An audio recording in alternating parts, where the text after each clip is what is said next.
এখনকার prime time news নিয়ে আপনাদের সাথে আছি আমি সোমা আর আপনারা দেখছেন নিউজ বাংলা নেটওয়ার্ক।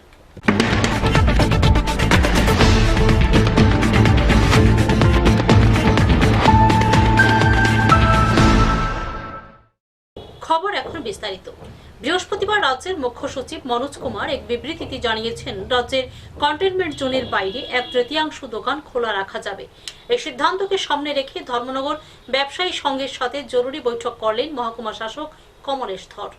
অত্যাবশ্যকীয় পণ্য ছাড়া বাকি দোকানগুলো 1/3 কিভাবে খোলা রাখা যায় সেই বিষয়ে ধর্মনগর বাজার সংঘের সদস্যদের সাথে শুক্রবার দুপুরে আলোচনা করলেন ধর্মনগরের মহকুমা শাসক কমলেশ ধর। লাগাতার একটানা লকডাউনের ফলে চরম সমস্যার মধ্যে পড়ে রাজ্যের ব্যবসায়ীরা। আনলক নিয়মে কিছু শিথিলতা আনল সরকার। বৃহস্পতিবার সন্ধ্যায় রাজ্যের মুখ্য সচিব মনোজ কুমার এক বিবৃতিতে জানিয়েছেন, রাজ্যের কন্টেইনমেন্ট জোনের বাইরে 1/3 দোকান খোলা রাখা যাবে। অত্যাবশ্যকীয় পণ্যের দোকান ছাড়াও বাকি দোকানগুলো 1/3 খোলা রাখা যাবে বাজারগুলোতে। তাই শুক্রবার দুপুরে ধর্মনগর মহকুমা শাসকের অফিসে ধর্মনগর বাজার সংঘের সভাপতি এবং সম্পাদককে নিয়ে আলোচনা করলেন ধর্মনগরের মহকুমা শাসক। কিভাবে বাজারগুলোকে 1/3 ভাগ করে দেওয়া যায় সেই বিষয়ে আলোচনা হয় এই বৈঠকে। আলোচনায় উপস্থিত ছিলেন ধর্মনগর ব্যবসায়ী সংঘের সভাপতি অমিয়াংশু শর্মা, সম্পাদক নিরজিৎ সিনহা। লকডাউনের কারণে আজকে মহকুমা প্রশাসন ধর্মনগর ব্যবসায়ী সংঘকে ডাকেন। কিভাবে এই লকডাউন সময়ে বাজার চলবে এবং জনগণের যাতে অসুবিধা না হয়।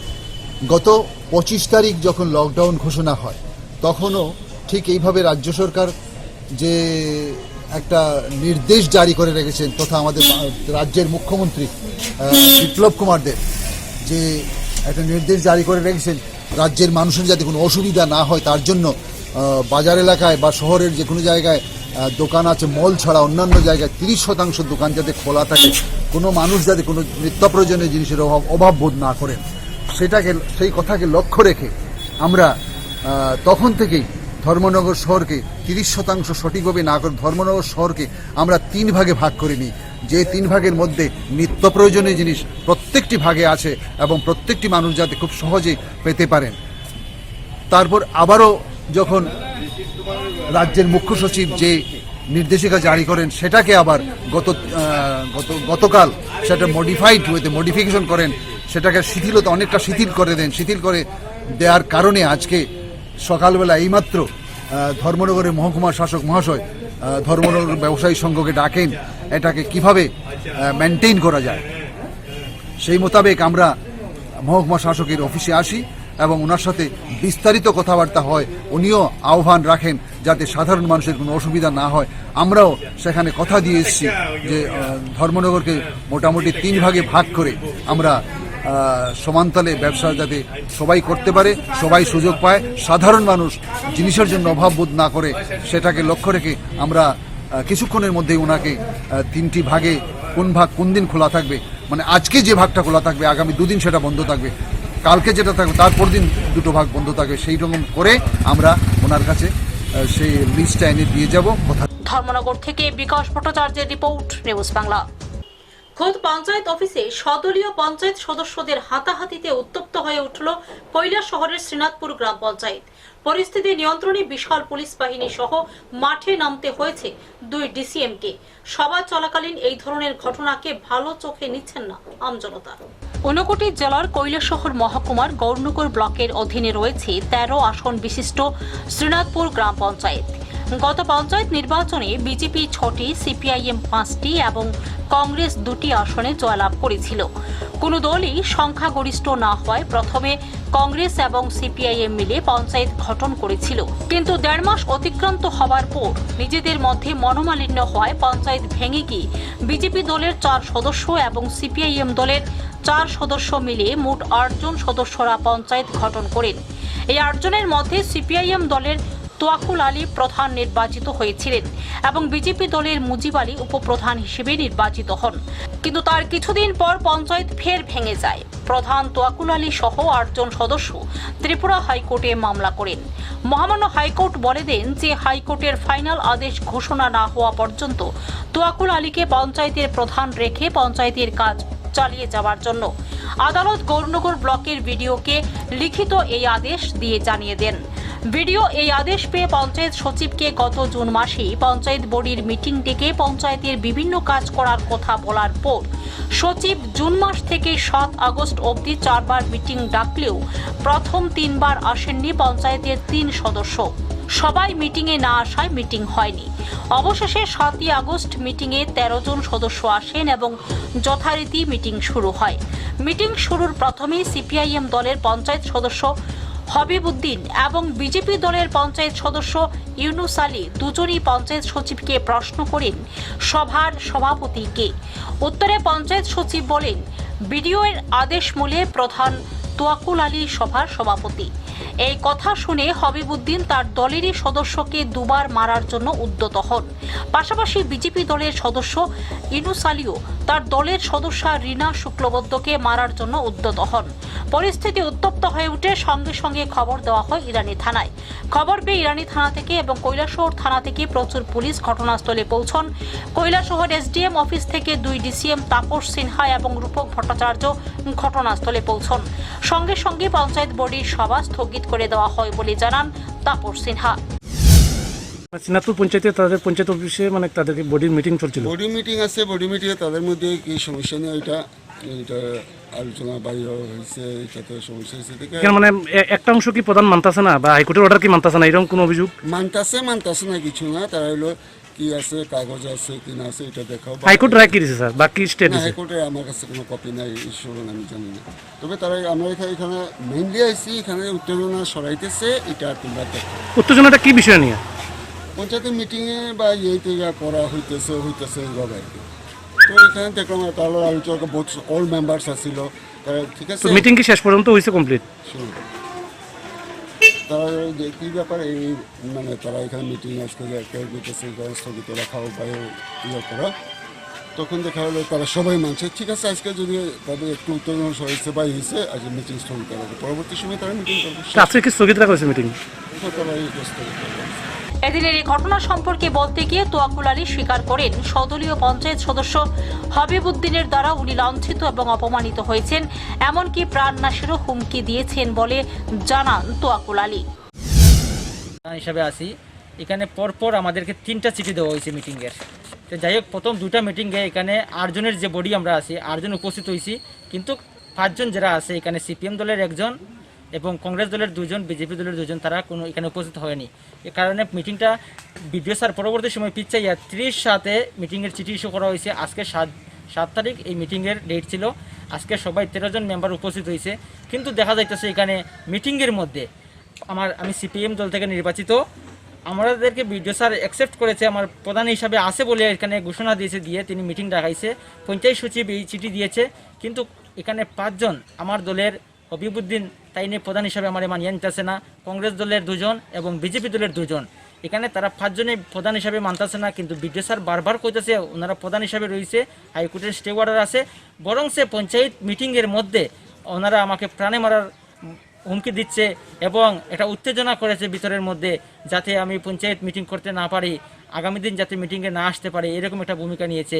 এটা আমি চাই রাজ্যবাসী জানতে যে এবং আমার দলের নেতৃত্ব যারা রয়েছেন ওনারা এই বিষয়টা যাতে সুষ্ঠু বিচারের চাই, আমি এর একটি বিচার চাই, কারণ আমার সদলীয় মিটিংটা কি আজকে স্থগিত হয়েছে পরে এবং বিডিও স্যারের অনুমতিতে আমরা আজকে মিটিংটা স্থগিত রেখেছি, যাতে তারা চেয়েছে যে প্রধান এবং মেম্বারের কি ডকুমেন্টস রয়েছে আমাদের কাছে এটা বিডিও স্যারকে আমরা দিয়েছি, ওটা আগামী দিন বিডিও স্যার এখানে দেওয়া দেবেন পঞ্চায়েতের মধ্যে, এটি তারা দেখার জন্য এই সমস্ত উত্তেজনা তৈরি করেছে, যাতে একটা গণ্ডগোল বাদে মিটিংটা ক্যান্সেল করা যায়।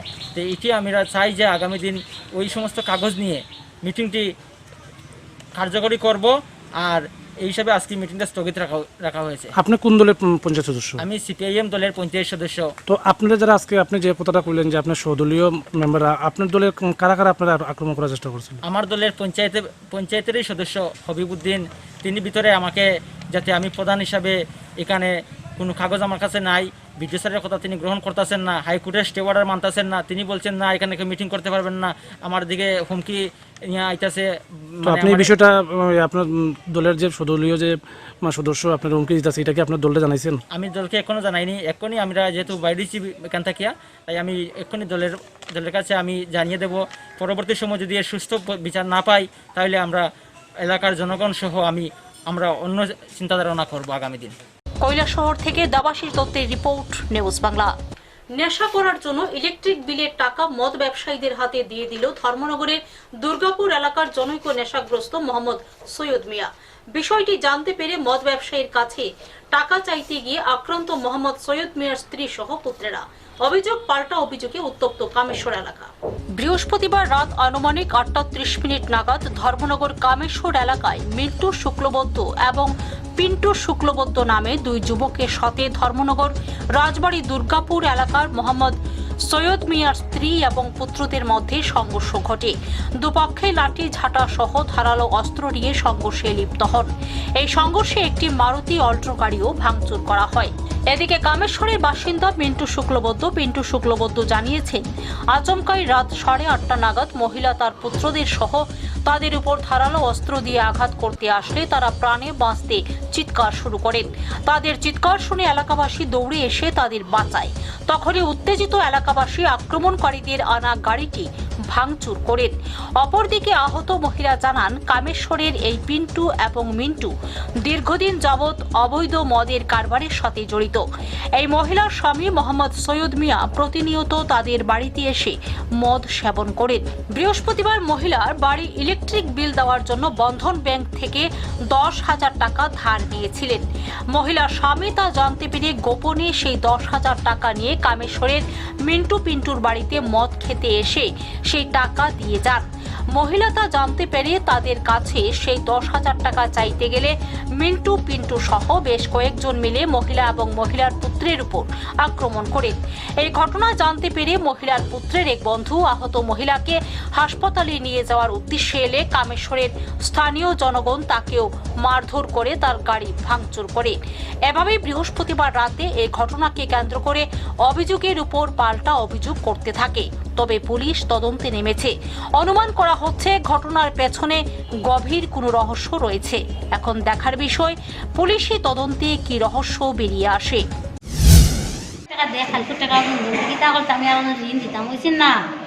আমি তোমার দিতাম নাই, তুমি জানি খালি আর কেন যাইবা মদ খাইতে, আমি দিতাম না 10,000। কারেন্টের বিল দিতাম স্যার, কারেন্টের লাইন কাটছে, আমি কারেন্টের বিল দিতাম, মানছে না স্যার। আমার স্বামী আমার ঝগড়া করে মারিয়া আমার লিয়া গেছে 10,000 স্যার, ঘর ভাঙ্গিয়া বাইয়াত তো ইসলাম ঢুকাইয়া বুঝছেন নি, ঘর বাসর ভিতরে লইয়া গেছে কি। ও আমার ফুলারে ডাকছি, কারণ একটা বেটি কাটা গেছে রেলে, টাকা বলি বাবা ভাই এত বাপে মা বাড়ি দিবাইছে, আমার টাকা লইয়া গেছে খালি আর ন।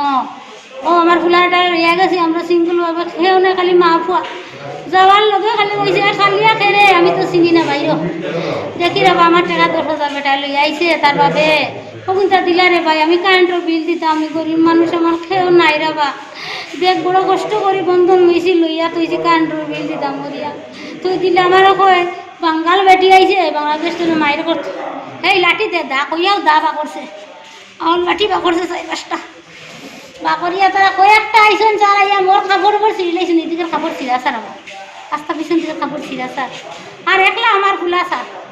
ও আমি দৌড়িয়া আরেক কান আমার ফুলায় ফোন করছে, ওগুলো কইছে জলদি ভাই আমারে বাসা লাগা বাড়ি বা কাদুর হয়েছে রেল গেট বাড়ি, সে একটা গাড়ি লইয়া গেছে, দিয়া কইছে তো মারে লইয়া যাই গাড়ি তুলিয়া তুলতে পারছে না স্যার। ফুলাটারে মারিয়া দৌড়িয়া গাড়ি উড়ি ফুলার রাখছুন না ভাঙ্গিয়া স্যার। এই ফুলাটারে কই গেছে জানি না স্যার, কই গেল ফুলাটা জানি না, গাড়ি উড়ি ভাঙ্গি দিয়েছেন স্যার। ওই ছেলেটার নাম কি? এই ছেলের নামই উকিতা স্যার, আশিক স্যার, আশিক। গাড়ি লিয়ে এসে আবার পরে গিয়া ও মানে আর কি হঠাৎ বলতে দিকে বাইরে তোর পিস করে নিন স্যার। এবার হেরা করে গেছে, হেরা করে বাইরে পিস করে নিন, 12 করে চিল্লানি। এরপর আমার গ্রামাংশ ছিল, এবার ডাক দিয়েছি, ডাকার পরে মানে গ্রামাংশও পাইছে। আবার পরে গিয়া মানে আর কি তারা সময় দূরে বাঁকছে স্যার দিক দিয়া। আর আমরা তো ঘর থেকে বাইতাম যে তারা তো দাটা দুইটা দাওয়া ছিল, দুইটা দাওয়া এরকম কেন পাইছি স্যার। কতজন আছিল তারা? তার 3 জন আসছিল। আর কি গাড়িটা নিয়ে আসছিল সঙ্গে? হ্যাঁ, গাড়িটা নিয়েছিল। তার নাম জানেন নি আপনি? তার নাম তো তার বাবার নাম জানি, সায়েদ আলী। সায়েদ আলী এগুলো তো ওই মুসলিম যে হিফারা রেলের হিফারের রাইতা নাম কি নাম তাদের? সৈয়দ আলী তার বাবার নাম, আর সেলিম আলী, আর ছোট ভাই নাম হলো ইমন আলী। তাদের তার কি নিয়ে এসেছিল? গাড়ি নিয়ে এসেছিল। কতজন এসেছিল? 3 জন। ধর্মনগর থেকে বিকাশ ভট্টাচার্যের রিপোর্ট, নিউজ বাংলা। বিভিন্ন মাইক্রোফাইন্যান্স থেকে লোন নিয়ে সংকটে পড়েছেন গ্রাহকরা। অপমানিত হতে হচ্ছে প্রতিনিয়ত। তাই বিষয়টি খতিয়ে দেখতে রাজ্যের মুখ্যমন্ত্রীর শরণাপন্ন হলেন ফটিকরায় রাজনগর এবং লালঢোর এলাকার মহিলারা। বিভিন্ন মাইক্রোফাইন্যান্স থেকে লোন নিয়ে মাথায় হাত, অপমানিত। রাজ্যের মুখ্যমন্ত্রীর কাছে শরণাপন্ন হলেন ফটিকরায় রাজনগর গ্রাম পঞ্চায়েত 3 নং ওয়ার্ড এবং লালঢোর গ্রাম পঞ্চায়েতের 4 নং ওয়ার্ড এলাকার মহিলারা। 7 আগস্ট শুক্রবার ফটিকরায় রাজনগর লালঢোর গ্রাম এলাকার মহিলারা সংবাদ মাধ্যমকে খবর দিয়ে অভিযোগ তুলে জানায়, মাইক্রোফাইন্যান্স স্টাফরা বাড়িতে এসে নানান ধরনের ভাষায় কথাবার্তা বলছেন। তাদের দ্বারা অপমানিত হতে হচ্ছে মহিলাদের এবং বাড়িতে এসে জাগার কাগজ, ডকুমেন্ট ইত্যাদি চাইছেন। বিভিন্ন কাগজ কলমে সই স্বাক্ষর নিচ্ছেন। এলাকার প্রমিলা বাহিনীদের দাবি, বর্তমানে করোনা মহামারীর প্রভাবে বাড়ির লোকজনরা কাজকর্মে যেতে পারছেন না বা কেউ কাজেও রাখছে না, ফলে কর্মহীন অবস্থায় রয়েছেন বাড়ির কর্তারা। তাদের সংসার চালানোর দায় হয়ে পড়েছে, দুবেলা দুমুঠো ভাত খেতে পারছেন না, কিন্তু ঋণের বোঝা কিভাবে বইবেন। এদিকে 200 ফ্যামিলির লোক এসে তাদের অভিযোগ জানিয়েছেন। বিভিন্ন মাইক্রোফাইন্যান্স কোম্পানির মধ্যে রয়েছে বন্ধন, উজ্জীবন, আরোহণ, বেদিকা, ভিলেজ, আরবিএল, ইউনাভা, সাটিং, জনকল্যাণ আশা ইত্যাদি। পাশাপাশি রাজ্যের মুখ্যমন্ত্রীর কাছে তারা দাবি রাখেন যে করোনা পরিস্থিতি নিয়ন্ত্রণ না আসা পর্যন্ত তাদেরকে যেন ফাইন্যান্স কোম্পানিগুলি বাড়িতে এসে জুলুমবাজি না করে তাদের রুটি রোজগার আরম্ভ হলে ফাইন্যান্সের সম্পূর্ণ টাকা ফেরত দেবেন কিস্তির মাধ্যমে। বর্তমানে তারা মুখ্যমন্ত্রীর কাছে দাবি করেন তাদেরকে যেন মাইক্রো ফাইন্যান্স কোম্পানিগুলি কিছুদিন সময় দেয়।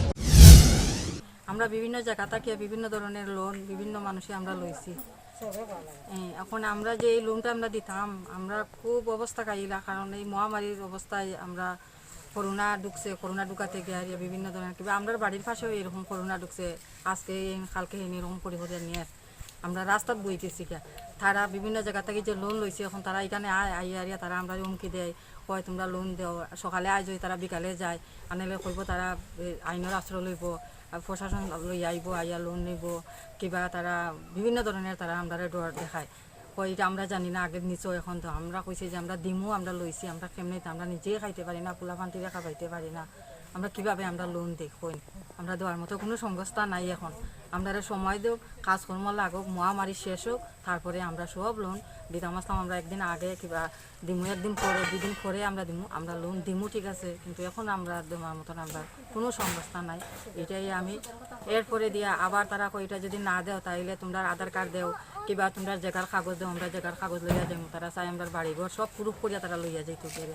এখন আমরা এটা কিভাবে আমরা কিতা কর্ম পঞ্চায়েত আমরা তো করার মতো কোনো ক্ষমতা নাই। কোন কোন ব্যাংক এখানে আপনারা লোন লইছেন?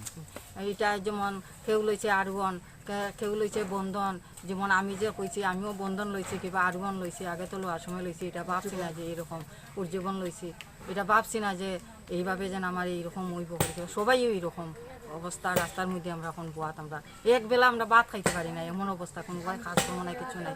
এমনকি 2টার পরে আমরা বাড়ি ঘরে আইতে লাগে, রাস্তাত বাড়িতে পারি না, খের বাড়ি কাজও লয় না। আগে আমরা যেমন আমি ওই বাসাত কাজ করতাম, বাসাত রান্না করতাম, আমি এইটাই পারি না, কেউ লয় না কাজও, আমি কীভাবে আমি নিজেকে খাইতে পারি না, একদিনে 2 দিনে পোলা পান্টি লইয়া খেমনে তাম পঞ্চায়েত খেমনে খাইমু, আর খেমনে আমরা এই লোনটি দিমু। এরপরে আবার তারা আইয়ারে তারা এখানে জুলুম দেখায়, তোমার জায়গার কাগজ দেও, তোমার আধার কার্ড ব্যান করে রাখি দিমু, তোমার বাতার ইয়ে রাখি দিমু, এই সমস্ত অবস্থা। আমরা কিভাবে আমরা খেমনে চলি, আমরা মুখ্যমন্ত্রীর কাছে একটু আবেদন জানাই, আমরা যাতে কিছু সহযোগিতা ওই সইন কিবা ওরা কিবা আরো একটু আমরা সহযোগিতা করতা, এটাই আমার বক্তব্য। কুমারঘাট প্রতিনিধি রিপোর্ট, নিউজ বাংলা।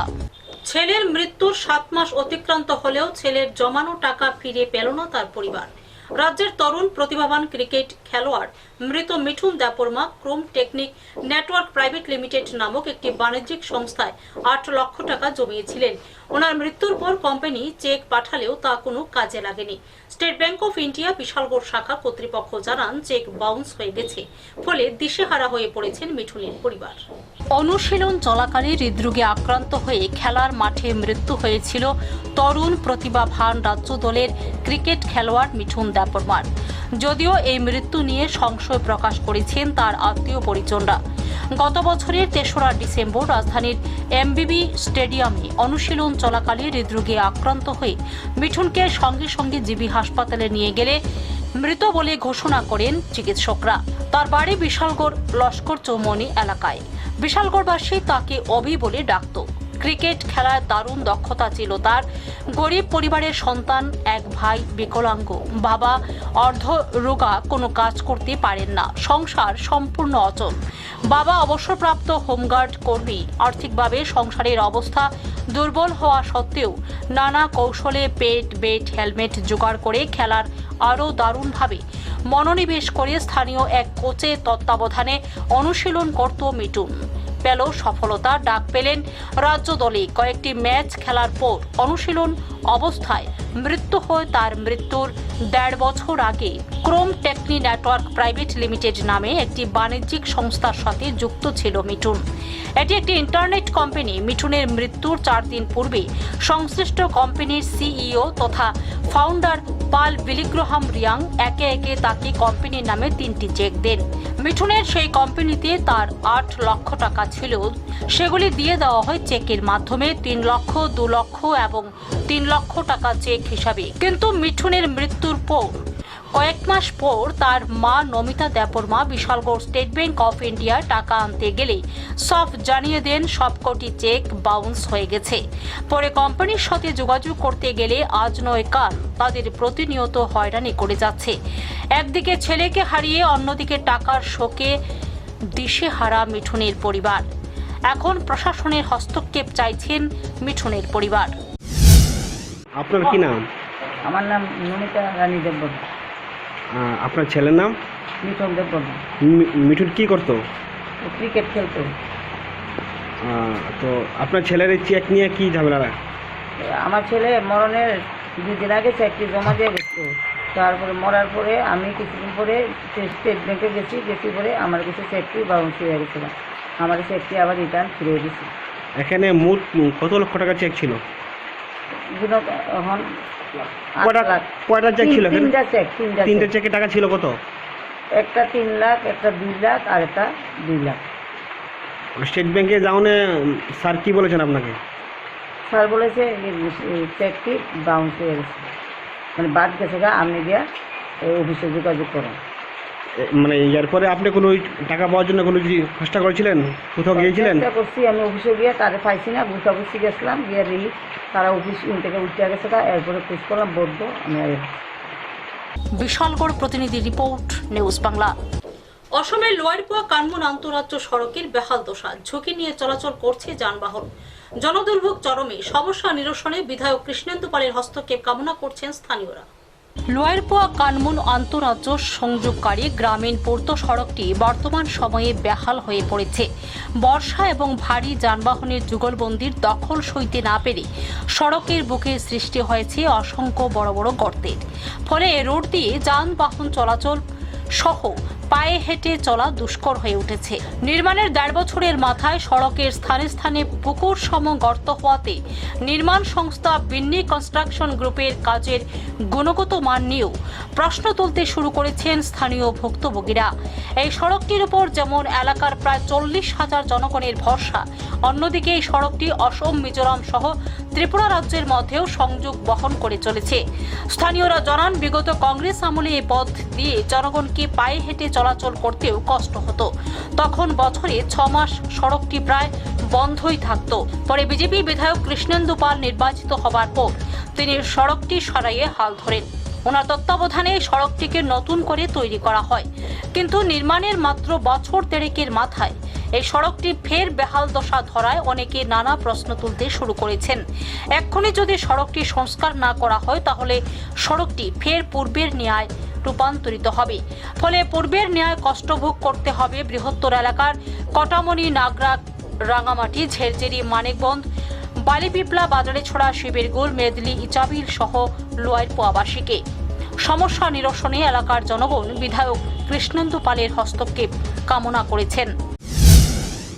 লোয়ারপা কানমন পূর্ত সড়কের অবস্থা বর্তমানে খুব খারাপ, কারণ এটা 1 বছর হয়েছে কমপ্লিট হওয়ার জন্য, কিন্তু এখন এটার অবস্থা অনেক খারাপ হয়ে যাবে। তাই আমাদের এই মাননীয় বিধায়ক মহাশয়ের কাছে আমাদের দৃষ্টি আকর্ষণ করতেছি যে আমাদের এই রাস্তাটি অতি সত্বর কিছু রিপেয়ারিংয়ের কাজ করানোর জন্য। হ্যাঁ, এটাতে অনেক দুর্ঘটনার সম্মুখীন হতে হচ্ছে যাত্রীদেরকে এবং অনেক কষ্ট স্বীকার করতে হচ্ছে। এভাবে রাস্তার মানে কোনো কিছু রিপেয়ারিংয়ের কাজ না হলে ওই বৃষ্টির জল আটকে এভাবে অনেক দুর্ঘটনার শিকার হতে হয় যাত্রীদেরকে। তাই আমি দৃষ্টি আকর্ষণ করছি তাড়াতাড়ি যাতে এটাকে রিপেয়ারিং করার জন্য প্লিজ। পাথারকান্দি থেকে মলয় কুমার দাসের রিপোর্ট, নিউজ বাংলা। সিলেটের জাফলংয়ে নিখোঁজের দুদিন পর ডাউকি নদীর নয়াবস্তি এলাকা থেকে উদ্ধার হয় পর্যটক জুবাইয়ের মৃতদেহ। জানা যায়, বন্ধুদের সাথে বেড়াতে গিয়ে জাফলংয়ের 0 পয়েন্ট এলাকায় নদীতে স্নান করতে নামেন জুবাইর। সাঁতার না জানায় এই ঘটনা ঘটেছে বলে ধারণা করা হচ্ছে। বাংলাদেশ সিলেটের গোয়াইনঘাট উপজেলার পর্যটন কেন্দ্র জাফলংয়ে জলে ডুবে নিখোঁজের দুদিন পর পর্যটক জুবাইয়ের লাশ উদ্ধার করা হয়েছে। ময়মনসিংহের গফরগাঁও উপজেলার লামকাইন এলাকার জজ মিয়ার ছেলে জুবাইয়ের স্থানীয় বাইতুল ফালাহ নামক একটি মাদ্রাসার শিক্ষার্থী ছিলেন। পুলিশ সূত্রে জানা যায়, জুবাইয়ের তার 15 জন বন্ধু মিলে ময়মনসিংহ থেকে গত মঙ্গলবার দুপুরে জাফলংয়ে বেড়াতে আসেন। বিকেলের দিকে তারা জাফলংয়ের 0 পয়েন্ট এলাকায় নদীতে স্নান করতে নামেন। সাঁতার না জানায় এ সময় স্রোতের টানে জলে ডুবে নিখোঁজ হন জুবাইয়ের। নিখোঁজের পর থেকে স্থানীয় পুলিশ, টুরিস্ট পুলিশ, বিজিবি এবং সিলেটের দমকল বাহিনীর ডুবুরি দলের সদস্যরা ঘটনাস্থলে 2 দিন ব্যাপী উদ্ধার তৎপরতা চালিয়েও তার কোনো সন্ধান পাননি। নিখোঁজের 2 দিন পর বৃহস্পতিবার সকালে স্থানীয় লোকজন জাফলংয়ের ডাউকি নদীর নয়াবস্তি এলাকায় ভাসমান অবস্থায় তার লাশ দেখতে পেয়ে পুলিশকে খবর দেন। খবর পেয়ে পুলিশ তার লাশ উদ্ধার করে ময়নাতদন্তের জন্য সিলেট ওসমানী মেডিকেল কলেজ হাসপাতালের মর্গে প্রেরণ করেন। ঘটনার সত্যতা নিশ্চিত করে গোয়াইনঘাট থানার অফিসার ইনচার্জ মোহাম্মদ আব্দুল আহাদ জানান, স্থানীয় লোকজন নয়াবস্তি এলাকায় একটি লাশ দেখতে পেয়ে পুলিশকে খবর দেন। পরে পুলিশ ঘটনাস্থলে গিয়ে লাশ উদ্ধার করে জুবাইয়ের লাশ বলে শনাক্ত করেন। জৈন্তাপুর, সিলেট থেকে SM রাজুর রিপোর্ট, নিউজ বাংলা। লকডাউন চলাকালীন গন্ডাছড়ার প্রত্যন্ত এলাকায় 150 পরিবারের হাতে ত্রাণ সামগ্রী তুলে দিলেন সাংসদ রেবতী ত্রিপুরা সহ শান্তিকালী আশ্রমের সদস্যরা। ত্রাণ পেয়ে খুশি অসহায় এই পরিবারগুলি। করোনা মহামারীতে দেশ তথা রাজ্যবাসী জুবুথুবু, চলছে লকডাউন। সেই মুহূর্তে গন্ডাছড়ার প্রত্যন্ত পাহাড় এলাকার সাধারণ জনগণের পাশে এসে দাঁড়ালেন অমরপুরের সর্বং শান্তিকালী আশ্রমের কর্তৃপক্ষ এবং গন্ডাছড়া বিজেপি সংগঠন। শুক্রবার গন্ডাছড়া কালাঝাড়ি এডিসি ভিলেজের থানাইরাই পাড়া স্কুল মাঠে সামাজিক দূরত্ব বজায় রেখে 150 পরিবারের হাতে ত্রাণ সামগ্রী তুলে দিলেন সাংসদ রেবতী ত্রিপুরা এবং শান্তিকালী আশ্রমের সদস্যগণ। এছাড়া উপস্থিত ছিলেন গন্ডাছড়া বিজেপি মণ্ডল সভাপতি ভূমিকানন্দ রিয়াং, পতিরাম ত্রিপুরা সহ এলাকার স্থানীয় নেতৃত্বগণ। সাংসদ বলেন, যৌথভাবে এই দুঃসময়ে জাতি, ধর্ম, বর্ণ নির্বিশেষে সকলের পাশে এসে দাঁড়াবেন তিনি আরও জানান, গতকাল 150 পরিবারের হাতে ত্রাণ সামগ্রী তুলে দেয়া হয়। আগামী দিনে রৈশ্যাবাড়ি এলাকায় 150 পরিবারের হাতে ত্রাণ সামগ্রী তুলে দেয়া হবে। অমরপুর সর্বং শান্তিকালী আশ্রম থেকে এখানে প্রথম আমরা নির্ধারিত সূচি অনুযায়ী আজকে যে কোভিড-19 যে উপলক্ষে দীর্ঘ এই ত্রাণ আমরা বিভিন্ন জায়গাতে আমরা সহযোগিতা করি। আজকেও ঠিক তদ্রূপ আমাদের আশ্রমের পক্ষ থেকে আমরা এখানে এসে আমরা খুবই আনন্দিত, যেহেতু আমাদের জনপ্রিয় যে MP রেবতী ত্রিপুরা মহাশয় আমাদেরকে জানিয়েছেন যে আজকে উপস্থিতি থাকার জন্য। আমরা আজকে উপস্থিত থেকে আমরা খুবই আনন্দিত। আর আসলে এরকম ত্রাণ ত্রিপুরা রাজ্যে দীর্ঘ 3-4 মাস ধরে কোনো কাজ নাই, গ্রাম পাহাড়ে একটু সময়ের মধ্যে আছে, তাদের পাশে আমরা কিছু সহযোগিতা হাত বাড়িয়ে দেওয়া। কাজেই আজকে এরই অঙ্গ হিসাবে আমরা এখানে উপস্থিত হয়ে অত্র এলাকার যে গরিব শ্রেণীর মানুষদেরকে সামান্য ত্রাণ দিয়ে আমরা সহযোগিতা করেছি। কালাজারি থানা রায়পাড়ায় আছি। আজকে এখানে আমাদের পার্টির উদ্যোগে এবং আরও আমাদের যে শান্তিকালী আশ্রম এরকম ধর্মীয় সংস্থা এবং আমরা মিলে যৌথভাবে এখানে 150 পরিবারকে আমরা চাল, ডাল এবং আলু, পেঁয়াজ এবং সিদম এই 5টা আইটেম আমরা বিতরণ করেছি 150 পরিবারকে। এখানে দেওয়া হচ্ছে আজকে। আগামীকাল আরও 150 পরিবারকে, আগামীকাল বা তার পরের দিন যোগাযোগ চলছে, লিস্ট করা রৈশবাড়িতে দেওয়া হয়। 300 পরিবারকে দেওয়া হচ্ছে। গন্ডাছড়া থেকে নিজস্ব প্রতিনিধির report, news Bangla. Maruti van এবং বাইকের মুখোমুখি সংঘর্ষে গুরুতর আহত বাইক চালক। ঘটনা শান্তির বাজার জয়গুরু পেট্রোল পাম্পের সামনে। আহত বাইক চালকের পরিচয় জানা যায়নি, তবে ভ্যান গাড়ি চালক নেশাগ্রস্ত থাকার দরুন এই দুর্ঘটনা ঘটেছে বলে দাবি প্রত্যক্ষদর্শীদের। ফের যান দুর্ঘটনায় আহত এক ব্যক্তি। ঘটনার বিবরণে জানা যায়, শুক্রবার রাত আনুমানিক 9টা নাগাদ শান্তির বাজার জয়গুরু পেট্রোল পাম্পের সামনে জাতীয় সড়কে TR 01D0399 নম্বরের মারুতি ভ্যান এবং TR 01H7360 নম্বরের বাইকের মুখোমুখি সংঘর্ষ ঘটে। এতে করে বাইক আরোহী গাড়ির ধাক্কায় গুরুতর আহত হন। দুর্ঘটনার সঙ্গে সঙ্গেই এলাকাবাসীরা ঘটনাস্থলে জড়ো হয়ে গাড়ি চালককে উত্তম মাধ্যম দেয়। পরবর্তী সময় দমকল বাহিনীকে খবর দেয়া হয়। এ ঘটনার খবর পেয়ে দমকল বাহিনীর কর্মীরা ঘটনাস্থলে উপস্থিত হয়ে আহত বাইক চালককে ঘটনাস্থল থেকে উদ্ধার করে শান্তিরবাজার জেলা হাসপাতালে নিয়ে যায়। আহত বাইক আরোহীর পরিচয়ে জানা যায়নি। ভ্যান গাড়ি চালক বেতাগার বিকর্ণ বৈদ্যপাড়ার বাসিন্দা দেবু সাহা বলে জানা গিয়েছে। প্রত্যক্ষদর্শীদের কাছ থেকে জানা যায় যে মদমত্ত অবস্থায় গাড়ি চালিয়ে এই দুর্ঘটনা হয়েছে। শান্তির বাজার থেকে নিজস্ব প্রতিনিধির রিপোর্ট, নিউজ বাংলা। খেলতে গিয়ে অসাবধানতাবশত গলায় ফাঁস দিয়ে মৃত্যু হলো এক শিশুর। গুরুতর আহত একজন। ঘটনা চুচুড়া রবীন্দ্রনগর এলাকায়। মৃতের নাম রশ্মি কুমারী।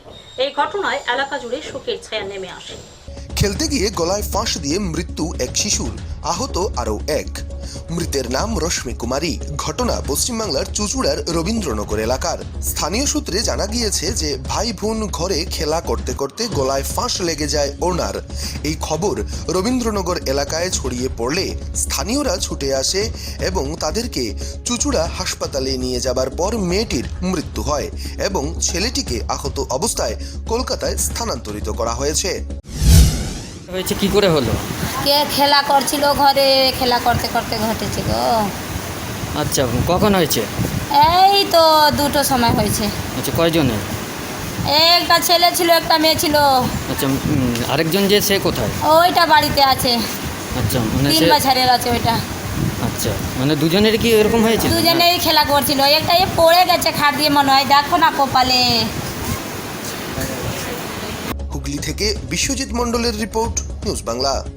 15 দফা দাবি সম্বলিত স্মারকলিপি মালদা জেলা শিক্ষা বিদ্যালয় পরিদর্শকের হাতে তুলে দিলেন বিজেপি টিচার্স সেল মালদা শাখার পক্ষ থেকে। পাশাপাশি অতুল ভবন মার্কেটের মূল ফটকের সামনে বিক্ষোভ দেখান শিক্ষকরা। বিভিন্ন দাবি দাওয়া নিয়ে পশ্চিমবাংলার মালদা জেলা বিদ্যালয় পরিদর্শকের হাতে একটি দাবি সনদ তুলে দেয়া হলো ভারতীয় জনতা পার্টি টিচার্স সেল মালদা শাখার পক্ষ থেকে।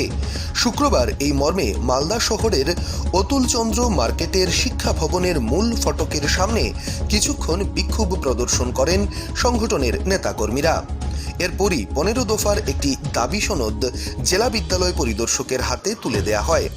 দাবিগুলোর মধ্যে অন্যতম ছিল মাধ্যমিক উত্তীর্ণ ছাত্রছাত্রীরা প্রত্যেকে যেন উচ্চ মাধ্যমিক স্তরে ভর্তির সুযোগ পায়, ভর্তির জন্য এবং প্রতি মাসে ছাত্রছাত্রীদের চাল ডাল ইত্যাদি বিতরণ, অনলাইনে ক্লাসের পরিকাঠামো গড়ে তুলতে হবে। এই সমস্ত দাবি ছিল গুরুত্বপূর্ণ। আমরা বিজেপি টিচার সেল মালদা জেলার পক্ষ থেকে মাধ্যমিক ডিআই মালদা এবং প্রাথমিক ডিআই মালদার কাছে আমাদের সংগঠনের পক্ষ থেকে বিভিন্ন দাবি দেওয়া নিয়ে উপস্থিত হয়েছিলাম। আমাদের দাবি দেওয়াগুলো খুব সুন্দরভাবে শুনলেন এবং আমাদেরকে আশ্বস্ত করেছেন। মালদা থেকে নিজস্ব প্রতিনিধির রিপোর্ট, নিউজ বাংলা। আমফান ঝড়ে ক্ষতিগ্রস্ত হয়েছিল পশ্চিমবঙ্গের একাধিক জেলা। ক্ষতিপূরণ ইস্যুতে দুর্নীতিতে জড়িয়ে পড়েছিলেন টিএমসির একাধিক নেতা। বঞ্চিত হয়েছিল প্রকৃত ক্ষতিগ্রস্তরা। অবশেষে মুখ রক্ষার্থে ফের প্রকৃত ক্ষতিগ্রস্তদের ক্ষতিপূরণ পাইয়ে দেওয়ার পথে হাঁটছেন রাজ্য সরকার। চলছে জেলায় জেলায় নতুন ফর্ম পূরণের কাজ। কয়েক মাস আগে সুপার সাইক্লোন আমফানের তাণ্ডবে ক্ষতিগ্রস্ত হয়েছিল পশ্চিমবাংলার একাধিক জেলা। ইতিমধ্যেই ক্ষতিপূরণে যথেষ্ট শোরগোল পড়ে গিয়েছে রাজনৈতিক মহলে।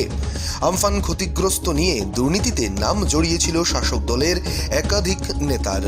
অবশেষে রাজ্য সরকারের নির্দেশ অনুসারে গত বৃহস্পতিবার এবং শুক্রবার যে সমস্ত ক্ষতিগ্রস্ত পরিবার এখন পর্যন্ত ক্ষতিপূরণ পায়নি তাদের লক্ষ্যে ফর্ম নেয়ার কাজ চলছে গোটা রাজ্য জুড়ে।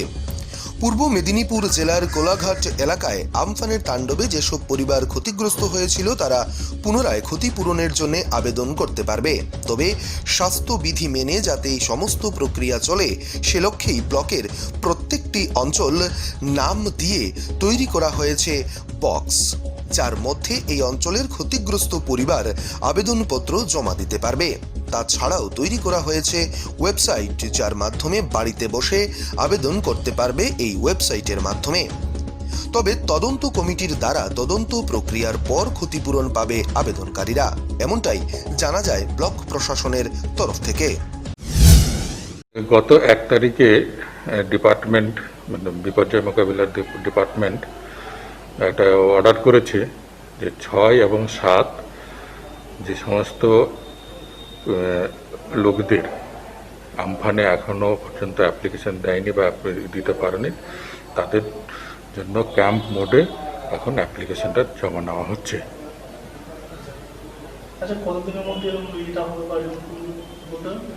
ওটা 6-7 হলে অ্যাপ্লিকেশন জমা নেবে, তারপরে 10 তারিখের মধ্যে সবগুলো এনকোয়ারিটা কমপ্লিট হবে। তারপরে যারা যারা যেমন মানে যারা যে সমস্ত উপযুক্ত পাওয়ার হবে তাদেরকে আমফানের যে কম্পেনসেশনটা সেটা দেওয়া হবে। পূর্ব মেদিনীপুর থেকে প্রসেনজিৎ রায়ের রিপোর্ট, নিউজ বাংলা। করোনা মোকাবিলায় দিনরাত কঠোর পরিশ্রম করে চলেছেন পুলিশ কর্মীরা। তাদের সুরক্ষার দিকে নজর রেখেই মালদার ইংরেজবাজার থানার সমস্ত পুলিশ কর্মীদের হাতে মাস্ক, স্যানিটাইজার, মাল্টিভিটামিন ট্যাবলেট তুলে দিল নবদিগন্ত স্বেচ্ছাসেবী সংস্থা। আগামী দিনেও তাদের এই ধরনের কর্মসূচি জারি থাকবে বলে জানালেন সংস্থার কর্তৃপক্ষরা। করোনা মোকাবিলায় লকডাউন পরিস্থিতির মধ্যেও রাত দিন কাজ করে চলেছে পশ্চিমবাংলার পুলিশ অফিসার এবং কর্মীরা। তাদের শারীরিক সুস্থতার দিকে লক্ষ্য রেখেই পশ্চিমবাংলার মালদার একটি স্বেচ্ছাসেবী সংস্থার উদ্যোগে মাস্ক, স্যানিটাইজার এবং মাল্টিভিটামিন ট্যাবলেট বিলি করা হলো। শুক্রবার দুপুরে ইংরেজবাজার থানার সমস্ত পুলিশ কর্মী অফিসার্সদের এই সমস্ত সামগ্রী বিলি করা হয় ওই সংস্থার পক্ষ থেকে। পরবর্তীতে জেলার অন্যান্য থানার অফিসার কর্মীদের একইভাবে মাস্ক, স্যানিটাইজার এবং ভিটামিন ট্যাবলেট বিলি করা হবে। নবদিগন্ত নামক ওই সংস্থার সভাপতি দেবজ্যোতি দত্ত জানিয়েছেন, করোনা মোকাবেলায় রাত দিন এক করে পুলিশ অফিসার এবং কর্মীরা কাজ করছেন। মানুষ বাড়িতে ঘরবন্দি থাকলেও বিশ্রামের মধ্যেই রয়েছেন, কিন্তু পুলিশের বিশ্রাম নেয়ার কোনো অবকাশ নেই। সাধারণ মানুষের স্বার্থের দিকে তাকিয়ে রাস্তায় নেমে পুলিশকে নিয়মিত নজরদারি চালাতে হচ্ছে। বিভিন্ন ঘটনার পরিপ্রেক্ষিতে থানাগুলোতে নানান ধরনের মানুষ অভিযোগ জানাতে আসছেন। সেক্ষেত্রে পুলিশকে সেই সব মানুষের সঙ্গে মেলামেশা করতে হচ্ছে। এই পরিস্থিতির দিকে লক্ষ্য রেখেই ইংরেজবাজার থানার পুলিশ অফিসার কর্মীদের মাস্ক, স্যানিটাইজার এবং মাল্টিভিটামিন ট্যাবলেট এদিন বিলি করা হয়েছে। আগামী দিনেও জেলার বিভিন্ন থানাগুলোতে এই ধরনের কর্মসূচি পালন করা হবে। ইংরেজবাজার থানাতে নবদিগন্তর পক্ষ থেকে যেহেতু পুলিশরা এই করোনা ভাইরাসের জন্য রাত দিনমান যুদ্ধ করে চলেছে আমাদেরকে সুস্থ থাকার জন্য, তারা প্রথম সারির যোদ্ধা, তাই জন্য তাদের সুস্থতার জন্য আমরা ইংরেজবাজার থানাতে আজ প্রত্যেক পুলিশ কর্মীকে মাল্টিভিটামিন ট্যাবলেট 1 পাতা করে এবং তার সাথে সাথে মাস্ক এবং স্যানিটাইজার বিতরণ করা হলো আমাদের তরফ থেকে, যাতে তারা সুস্থ থাকে এবং স্বাভাবিক থাকে এবং আমাদেরকে সুরক্ষা প্রদান করে। মালদা থেকে নিজস্ব প্রতিনিধির রিপোর্ট, নিউজ বাংলা। সাংবাদিকদের স্বাস্থ্য সুরক্ষায় এগিয়ে আসলো কৈলাসহর মার্চেন্ট অ্যাসোসিয়েশন। এক অনুষ্ঠানের মধ্য দিয়ে কৈলাসহর প্রেস ক্লাব এবং ক্লাব বহির্ভূত সকল সাংবাদিকদের হাতে মেডিকেল ইকুইপমেন্ট তুলে দিলেন অ্যাসোসিয়েশনের সদস্যরা। করোনা মহামারীতে জীবনের ঝুঁকি নিয়ে অন্যান্যদের সাথে সংবাদকর্মী কিংবা সাংবাদিকরা প্রতিদিন দেশের জন্য কাজ করে যাচ্ছেন। এইসব সাংবাদিকদের পাশে দাঁড়ালো কৈলাসহরের মার্চেন্ট অ্যাসোসিয়েশন। কৈলাসহর প্রেস ক্লাবের সাংবাদিকদের এবং প্রেস ক্লাব বহির্ভূত সাংবাদিকদের সুরক্ষার জন্য মার্চেন্ট অ্যাসোসিয়েশন গ্লাভস, স্যানিটাইজার প্রভৃতি মেডিকেল ইকুইপমেন্ট প্রদান করেন। মার্চেন্ট অ্যাসোসিয়েশনের এই মেডিকেল ইকুইপমেন্ট প্রদান অনুষ্ঠানে উপস্থিত ছিলেন মার্চেন্ট অ্যাসোসিয়েশনের সভাপতি অশোক চক্রবর্তী, সম্পাদক অনিল পাল, অ্যাসোসিয়েশনের সক্রিয় সদস্য উত্তম দে, দীপক ভট্টাচার্য, শ্যামল ভট্টাচার্য, বাবুল দাস সহ আরও অনেকেই। মার্চেন্ট অ্যাসোসিয়েশনের সদস্য উপস্থিত প্রত্যেক সাংবাদিকদের হাতে মেডিকেল ইকুইপমেন্ট তুলে দেন।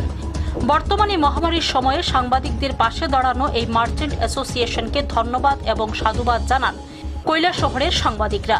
মেডিকেল ইকুইপমেন্ট বিতরণ শেষে মার্চেন্ট অ্যাসোসিয়েশনের সক্রিয় সদস্য উত্তম দে বলেন, কোভিড-19 মহামারীর মধ্যে জীবনের ঝুঁকি নিয়ে সাংবাদিকরা যেভাবে কাজ করে যাচ্ছেন, সেই সব যোদ্ধাদের মধ্যে সাংবাদিকরা হলো অন্যতম যোদ্ধা। তাই সাংবাদিকদের জন্য কিছুটা হলেও পাশে দাঁড়ানোর চেষ্টা করায় কৈলাসহর মার্চেন্ট অ্যাসোসিয়েশন নিজেদের গর্বিত ভাবছে। মার্চেন্ট অ্যাসোসিয়েশনের পক্ষ থেকে আমরা কৈলাসহর প্রেস ক্লাব এবং কৈলাসহরের সকল সাংবাদিক বন্ধুদের মাস্ক এবং স্যানিটাইজারের মাধ্যমে এই করোনা মহামারীর সময়ে আমরা তাদের হাতে মাস্ক এবং স্যানিটাইজার তুলে দিই। কৈলাসহর থেকে দেবাশীষ দত্তের রিপোর্ট, নিউজ বাংলা। মতো প্রাইম টাইম নিউজ পর্যন্তই। আমাদের পরবর্তী সংবাদ দেখার জন্য চোখ রাখুন নিউজ বাংলার পর্দায়।